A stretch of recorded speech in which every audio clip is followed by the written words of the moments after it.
Vamos a hablar de ecología una semana más, así que está con nosotros el director del mundoecológico.es, Antonio Quilis. ¿Qué tal? Buenos días. Hola, buenos días, Nacho López y Andrés. ¿Qué tal?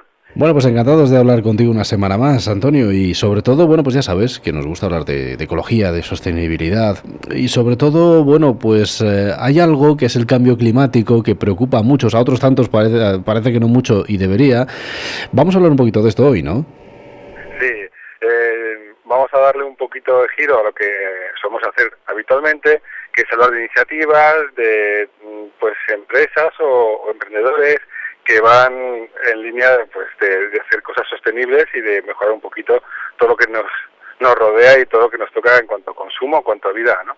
Pero hoy el giro es, vamos a dar un toque de atención, ¿vale? Espabilar un poco las mentes, sobre todo de la gente que piensa y que gobierna, de cómo nos afecta más directamente lo que es el cambio climático en España, porque siempre estamos hablando que si el Ártico se derrite, que si hubo una catástrofe natural en una zona remota del planeta, que si los neveros de los Alpes están pues un poquito más diezmados que habitualmente, ¿no? Pero claro, lo mejor es sentirlo, ¿no? Mucho más directamente lo que nos rodea y lo que tenemos más a mano, ¿no? Y entonces para eso hemos traído una persona que sabe mucho acerca de estos temas.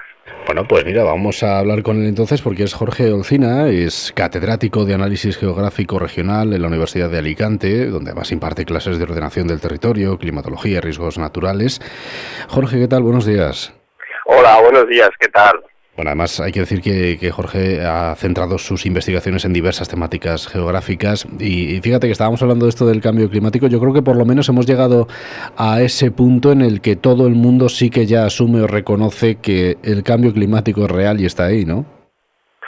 Sí, afortunadamente yo creo que la labor que se ha hecho en estos últimos años, la difusión de los informes del panel del cambio climático, aquí los medios de comunicación habéis jugado también un papel fundamental, ha ido lanzando el mensaje que como decíamos, ha ido afortunadamente calando en la sociedad, ¿no?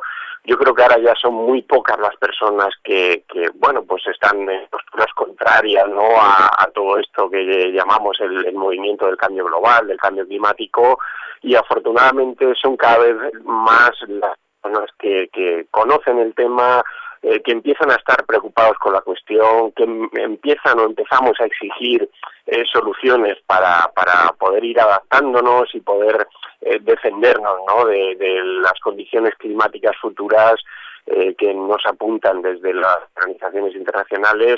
En fin, yo creo que esto ha sido una labor muy positiva de estos últimos años. Sí, hola Jorge.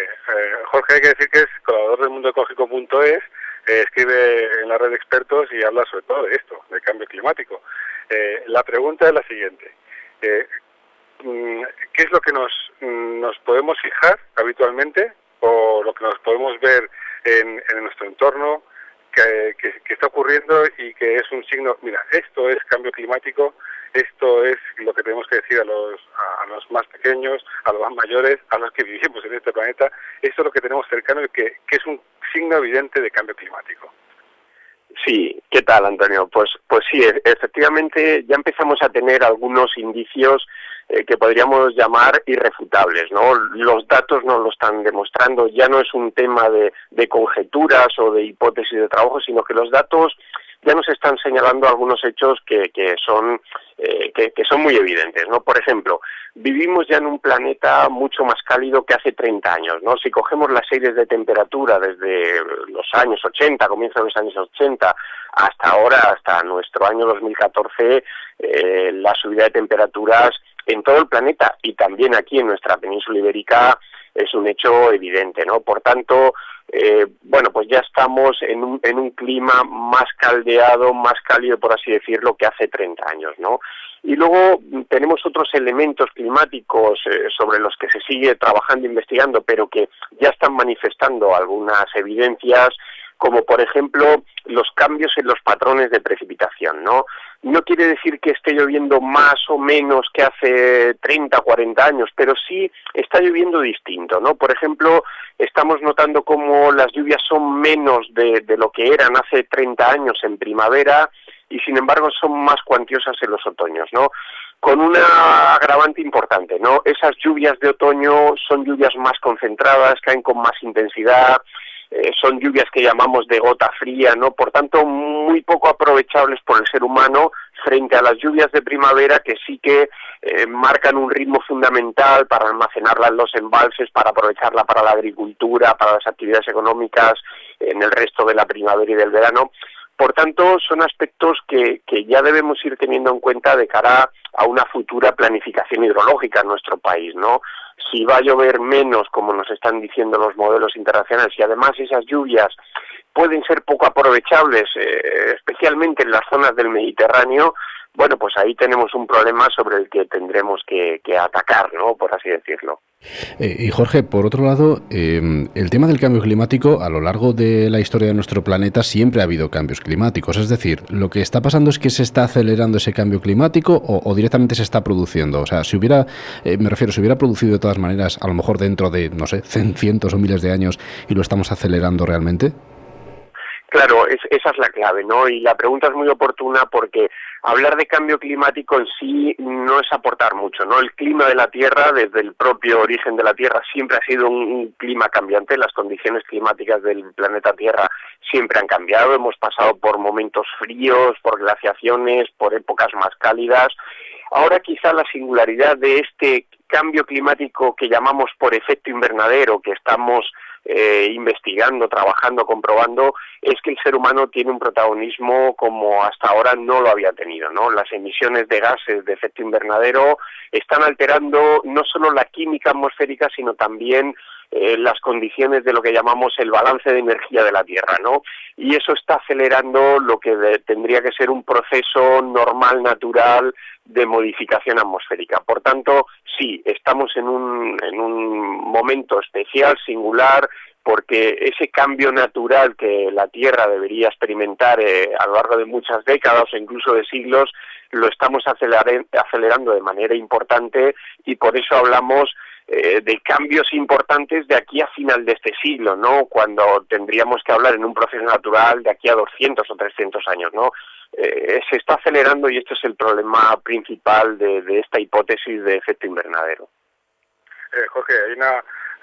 a ver, ¿cómo podemos activar todo esto para que nos demos cuenta, o los ayuntamientos, por ejemplo, te he leído, a ver, que se tienen que gastar más en infraestructuras de lo habitual para prevenir ciertos hechos, ¿no? Como riadas o problemas que pueden ocasionar, por ejemplo, estos temas de precipitaciones inusuales.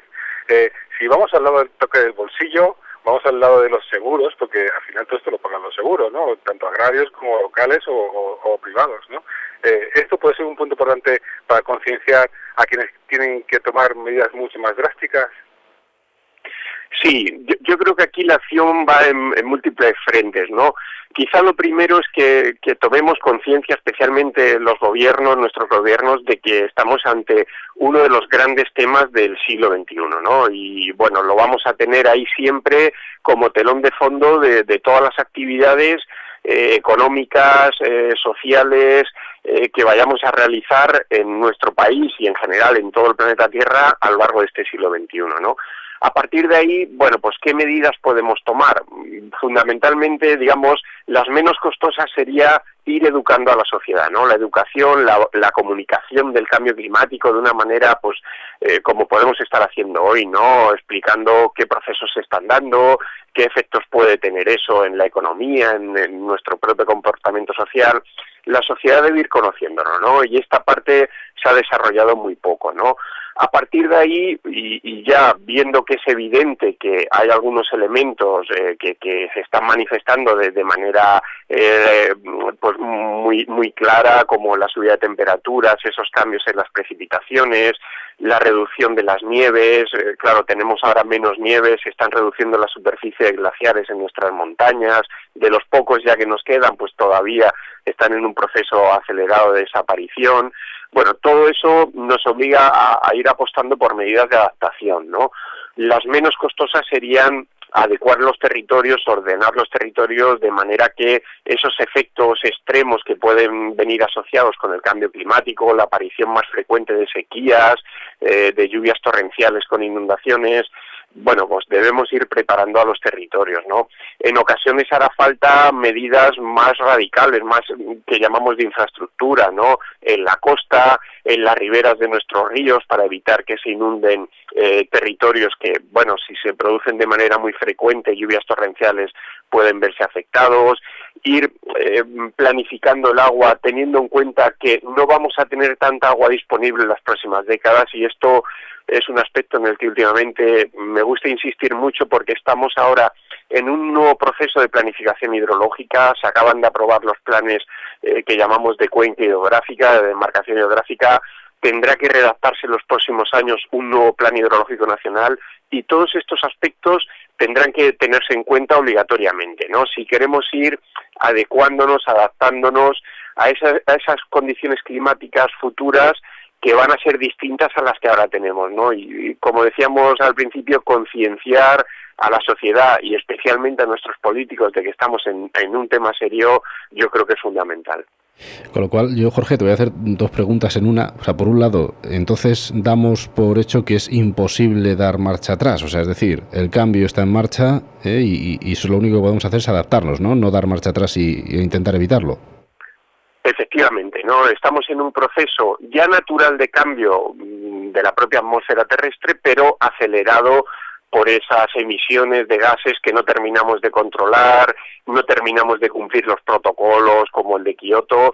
Por tanto, el tema es serio, porque, claro, estamos perdiendo tiempo a lo que sería la necesidad urgente de adaptación, ¿no? Ajá. Y por otro lado, el cambio está ahí, tenemos que adaptarnos. Y por otro lado, te iba a decir, entonces, ¿es siempre pensando que el cambio va a ser hacia ese clima más seco, más cálido, o podría cambiar y de repente volverse todo lo contrario, o esto es imposible? Bueno, a partir de que sabemos que la atmósfera terrestre se está caldeando, ¿no? Claro, hay diferentes hipótesis de trabajo. Todo apunta a que en nuestras latitudes, ¿no? En la península ibérica, por centrar el tema, podemos ir efectivamente hacia un clima más cálido, con menores precipitaciones, y además precipitaciones que se presentarán de forma más anárquica, por así decirlo, ¿no? Con extremos de sequías fuertes, de inundaciones fuertes, es decir, un clima que tiende hacia el extremo, ¿no? Lo que no quita que en lo que llamamos la comunidad científica se estén barajando otras opciones, ¿no? Ya en un nivel planetario, el hemisferio norte, nuestro Atlántico norte, si se deshiela el Ártico al ritmo que lo está haciendo, y es una de las grandes preocupaciones, ¿no? La pérdida de masa de hielo del Polo Norte, claro, eso puede alterar todo el circuito de lo que llamamos la corriente atlántica del Golfo, y ir hacia un clima que en unas primeras décadas sería más frío del que ahora tenemos, ¿no? Pero sería un efecto, por así decirlo, indirecto del calentamiento. Es decir, podríamos tener unas primeras décadas más frías, pero luego ya se nos presentaría ese calentamiento en las siguientes, ¿no? Uh-huh. Es decir, que hay un abanico de posibilidades, pero siempre teniendo en cuenta que la atmósfera terrestre tiende hacia el calentamiento, porque no estamos controlando las emisiones de gases de efecto invernadero, y por lo tanto estamos alterando el balance energético de la Tierra, yendo hacia unas condiciones más cálidas. Ajá. Bueno, y para ilustrarse, películas hay de sobra, ¿no?, en Hollywood sobre el tema. Claro, decíamos esto del enfriamiento porque hace poco en la tele pasaron esa película del día de mañana, sí, que viene a reflejar esa hipótesis, ¿no? El cambio climático primero sería un enfriamiento brusco, esto ya lo hemos pasado en épocas históricas del clima terrestre, y luego ya iríamos hacia un calentamiento más radical, ¿no? Pero ya digo, son todavía esas hipótesis sobre las que está trabajando la comunidad científica. Pues Jorge Olcina, muchísimas gracias por haber estado con nosotros. De verdad ha sido un verdadero placer hablar contigo y escucharte. Nada, es un placer para mí, y nada, un fuerte saludo y un fuerte abrazo a todos los oyentes, y especialmente a Antonio, que estás ahí. Pues sí, Antonio, que oye, la verdad es que merece la pena, ¿no?, escuchar lo que Jorge nos cuenta. Sí, yo suspiro mucho, escuchando a Jorge.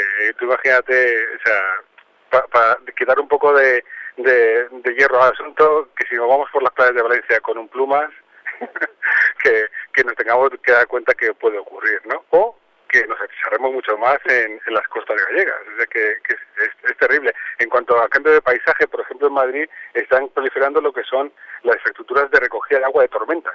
Fíjate, porque es una forma rápida de recoger agua y de tenerla almacenada. Es tema que se están cambiando un poco la mentalidad de la gestión municipal. Y esto al final son infraestructuras que son costes y que nos repercuten en el bolsillo de muchos. Entonces es mejor, Pues sí. el efecto de los gases es terrible y hay que limitarlos lo más posible. Antonio Quilis, como siempre, muchísimas gracias y hasta la semana que viene. Igualmente, muchas gracias.